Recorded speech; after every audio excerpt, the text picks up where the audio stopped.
What is going on, guys? Welcome back to my channel, and this is my review for the new Guy Ritchie film, The Gentleman. This movie stars Matthew McConaughey, Henry Golding, Hugh Grant, Colin Farrell, and Charlie Hunnam. This movie is centered around a marijuana war, essentially. So Matthew McConaughey's character is looking to get out of the pot dealing game. He's looking to spend more time with his wife. So he ends up approaching this other marijuana connoisseur, and he's looking to sell his marijuana farm to this other guy. But as everyone finds out that he is leaving the game, chaos ensues, and Matthew McConaughey's character has to figure out the steps that he should take next, and if he should really trust the person that he is selling the marijuana business. This is a movie that, I gotta say, I quite enjoyed. Is it a fantastic movie? No. Is it a great movie? Not necessarily, but there is a lot of fun to be had with this film. The first thing I'll say right off the top, Guy Ritchie knows how to tell a story that is intriguing, is interesting, and is interwoven with so many obstacles, but yet it feels so simple in nature. And that's the thing that I love about this movie, because we've seen movies like this before, sure. And we've seen, drug dealers buying other drug dealers' businesses. Seen that before, but the way that he's able to do it, to make it fun, to make it lighthearted and not so heavy loaded, makes this movie absolutely a delight. Because the entire time that I was watching this film, I was engaged, I was interested, I was having fun, and everything was kind of exciting to me, because this movie unfolds like that of a normal marijuana drug dealer finally realizing he wants to live a better life, selling off his business, yada yada yada. I've seen this played out 100+ times, and this time it feels so different because he's able to infuse this movie with just absolute vibrance.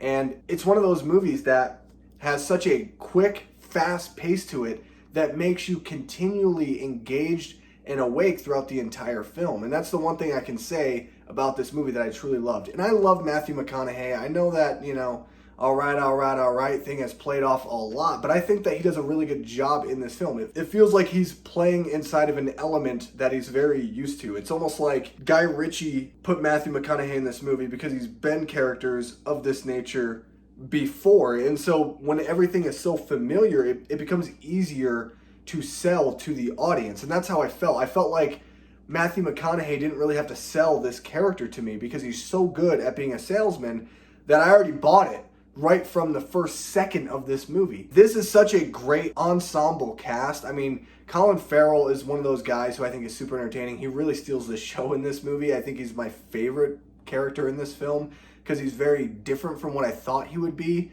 Henry Golding, very different from anything I've seen him in. I love the guy. I think he's fantastic in this film.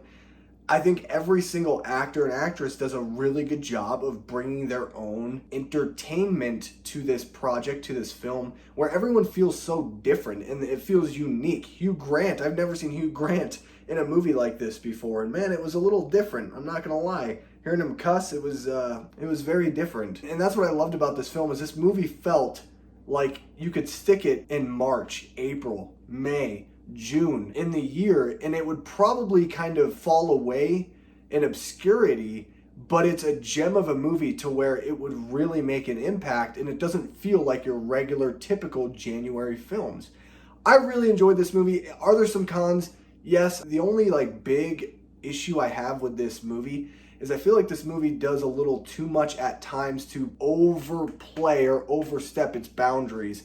What I mean by that is I don't want a film to play it safe, but this movie takes you so far out of reality at times that it's almost too annoying or too aggravating, because at one point in time I actually kind of had a headache because I'm like, wow, this movie's really overstuffed and it's really kind of overstaying its welcome a bit in certain spots, especially towards the end of the second act. I really felt like the movie kind of played out already.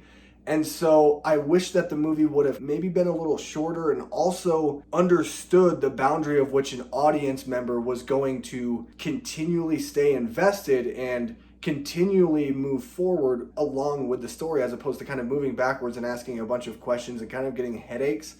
And that's kind of what I felt a little bit from this movie. But other than that, guys, this is a fun movie. It's not going to be one of the best of 2020. It's probably going to be one that I'll forget about until the end of the year when I do my ranking video. And I'll be like, oh, wow, yeah, I totally forgot about that movie. But this is a movie that I think everyone should go and see and have a good time with, because we don't get a lot of movies like this in January that, number one, are decent or good, and number two, that continually keep you interested and invested and don't go totally off the rails, even though at times it does. But it still works. With what it is, it still works pretty well.